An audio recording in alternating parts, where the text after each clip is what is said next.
So I'm here with Mason Hartshorn. We have just left Scrap Pack HQ. Mason trains there. Like, well, you come in like once or twice a week, right? Yeah, I try to come in there like 3 times a week. Usually Monday, Wednesday, Friday. Between there and then you train at Lions Den Boxing Gym in Pittsburgh with Team Black right now. Yeah. But we want to dig in a little bit more and talk with Mason more. He has a fight coming up December 13th at Fight Night 4, San Jose.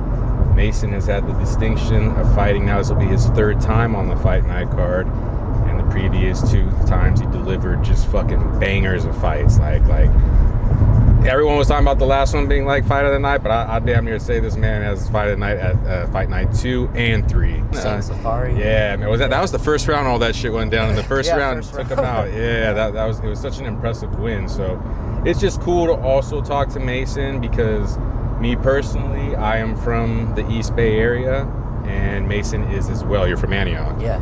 And so it's cool to see fighters. Like, it's been cool to see Mason come up in the regional scene and come up in the pro scene, and the man is definitely represents the part of the Bay Area that we are from, working with dope people like Dan Black of Team Black, working with people like the Gracie Fighter family over there. He worked with my older brother when he was young. To Juan Casado. Juan Casado has cornered Mason at some of his last fights. So it's cool to see just like that organic, that all in the family, all in the hood type vibe. Mason represents the Bay Area fully. So it's cool to sit here and talk with him while we head back to the East Bay from San Francisco. But just to jump into it, this is your 3rd fight this year. What's been driving that pace and just that hunger, man, to stay that active inside the cage? There's nothing else to do. Except train. Just bang and fight. Like, you're training, and then like you're training for nothing if you have no fight coming up. I just want to have a fight, that way I could train and have something to look forward to. That's tight. And it just keeps me active. It keeps me sane. Speaking on Fight Night, you've had some fucking bangers. Like I said in the beginning, you've had some wars in the Fight Night. Edwin De Los Santos, Hussein. What did you take from those experiences at Fight Night? How did those 2 experiences level you up or educate you on the fighting game? Well, first and foremost, it's the biggest promotion I've ever fought on, and one of the biggest, arenas I fought in as well. Facts. So it definitely gives me ready and mentally prepared for, that next level. Also, it's not in a cage, and it's in a ring too. So for sure. Different aspects of fighting. You can't like wrestle against the cage. You can't do certain things like that. So it helped me learn a lot too, how to fight in a ring compared to fighting in a cage. And I think with this next fight too as well, it's gonna help me a lot with my stand-up and how to move around more in the ring and how to set up my shots more. Okay. But yeah, I think this promotion and fighting for Fight Night is definitely just gonna help me get to that next level. Hopefully UFC or one championship, wherever it takes me. Because this promotion is just getting better and better and getting more popular by every fight night. So I can't wait to see what's next with it. I like that though, kind of, because like it's informing your game, how you move on the fight floor, right? But it's also kind of informing you what to expect just emotionally when you're going into those big arenas, right? Exactly. When you're doing the media for it and all that.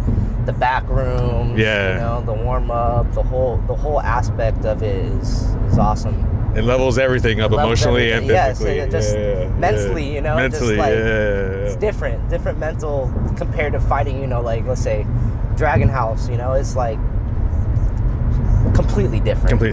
Completely different. Okay, so you did have a fight not too long ago, MMA. It was at A1 Combat. Didn't go your way. I saw the fight. A lot of others saw it, and they still said, like, no matter what, Mason still delivered like a banger for the audience. But just for you personally, what did you take away from that experience that maybe you're carrying into this next fight event? Man, it kind of just put a little bit of a chip on my shoulder, to be honest. Okay. I feel like I have more to prove, there. yeah, that's why I want to stay active, you know. Yeah. I just want to keep going. I want to keep showing everybody who I am and what I have to offer, you know, and I just want to put on an entertaining show for everybody, no matter what, win or lose, you know. I just want to, hell yeah, you know, because it's a entertainment business, you know. Yes. It's not like what is it? No, it's entertainment industry, dude. Yeah, right? it's not like You gotta be a good fighter. yeah, you gotta be entertain good. the crowd. Yeah, exactly. But you said something there that I thought was key. That's why you want to stay active. Some fighters, you know, and that's nothing to take away from anyone. Some fighters might disappear a little bit after a loss, right? Right. But like, what I love about it is like you understand the assignment, and it's like, you know, nah, fuck that. You saw what you needed to do maybe from the last one, and you're gonna put that into effect in your next one. You know what I mean? I want to, you know, learn from my mistakes Mm-hmm. as soon as possible and correct them, and, you know, just keep improving. Now to go to Team Black, like Team Black has been building a name in the East Bay area, right? Dan Black has worked with great fighters, and I just see the consistency and developing a fighter like yourself. So just for the people who don't know, like, because I've seen it, what's the atmosphere like? What is training day to day like with the Team Black crew? Pretty intense. Yeah, bunch of craziness that's happening too. We got a bunch of crazy guys on the team, man. Bunch of, I want to say fuckheads, but yeah, they are fuckheads. They're coming in to grind, bro. Coming in to get that energy out, let loose. Exactly. Yeah. So we're just a bunch of guys that just want to come in and scrap and beat the shit out of each other. So it's pretty much the whole team. And that's great training for you. That's great bodies, guys who are willing. Sure. They like, Dan pushes you guys. Dan's always pushed his fighters. So that kind of like Dan's a crazy guy. Yeah. Now on the other end, you've been coming to Scrap Pack, and you've got now a respected veteran in the game like Gilbert Melendez working with you. What kind of impact has that kind of like? Maybe it's not mentorship, or maybe it is, but what has that helped with your development as a fighter this year in particular? Oh, this year, a lot. I love Gil's trainings. I look up to him. You know, he was a great fighter. I like the whole environment of Scrap Pack. You know, everybody's there to just get each other better, and that's what I want. You know, I want that as a team, and everybody just nails in there too. So, you know, iron sharpens iron. So that's what I love about the team. You know, everybody's just in there to work and get each other better, no matter what. There's no egos involved. You know, it's an awesome environment to train in and just to kind of level up. And Gil has had my back ever since I went there, you know, and I appreciate him. He's helped me a lot to get where I am now, you know. Helped me get in fight night, you know. Yeah. Helped me, you know, sponsor me, all that stuff, you know, and I'm so grateful and appreciative of him. No, he sees greatness in you. It's dope. It's dope. And you've been representing like a motherfucker, dude. It's so dope. Your next match, and we've talked about this briefly when I visited you at Lion's Den. Your next match is Muay Thai against an opponent you faced at Fight Night 3, and you guys are both explosive. You know, you guys both want to entertain the crowd. You guys both bring it. But it is Muay Thai, and how are you approaching this rematch? Is a lot of things changing in fight camp, or? Mostly just focusing on, you know, a lot of stand-up, obviously. Nothing much is changing, you know. I'm just, everything's the same, except, you know, I'm not focusing on MMA.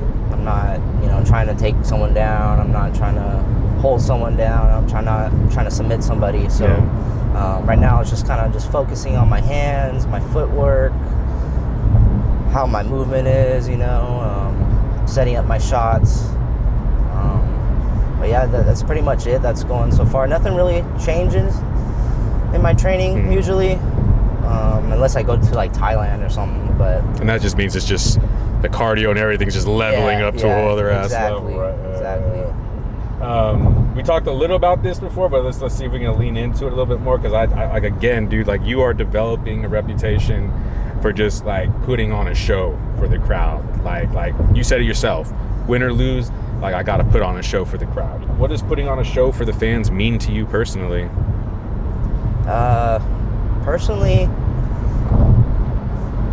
I feel like, you know, no one really wants to watch a boring fight, you know, and every time I go and fight and I hear the crowd, the oohs and ahs, I feel it in my heart, and it just keeps, you know, pushing me. It helps me keep going forward and keep on moving and just trying to put on a fight no matter what. And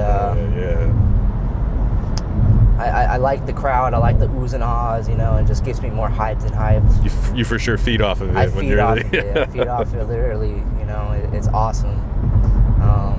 But again, like, no one wants to watch a boring fight. No one remembers a boring fighter. Yeah. And I want to be remembered no matter what, win or lose.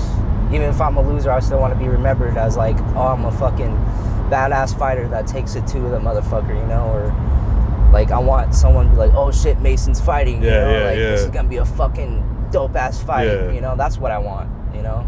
Fuck yeah.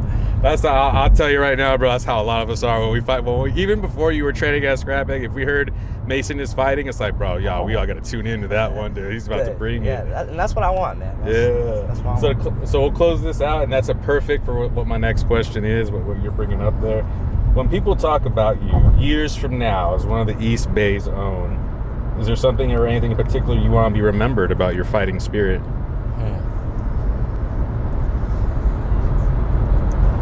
I just want to be remembered as like a badass guy, you know, and just a good fighter who's humbled and,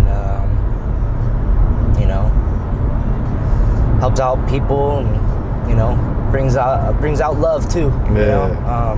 But I just want to be remembered as not like one of the greats. Yeah. I mean, there's so many greats out there, so it's hard to be like one of the greats now. So I just want to be remembered as like, you know, a badass fighter who used to take it to people, you know, and doesn't give up no matter what, and just keeps pushing forward. Fuck yeah. That's it. Well, I think you're embodying that already, Mason, bro. I'm looking forward to your fight at Fight Night 4, bro. And just keep doing what you're doing, bro. Thanks for talking with me, dog. Appreciate it.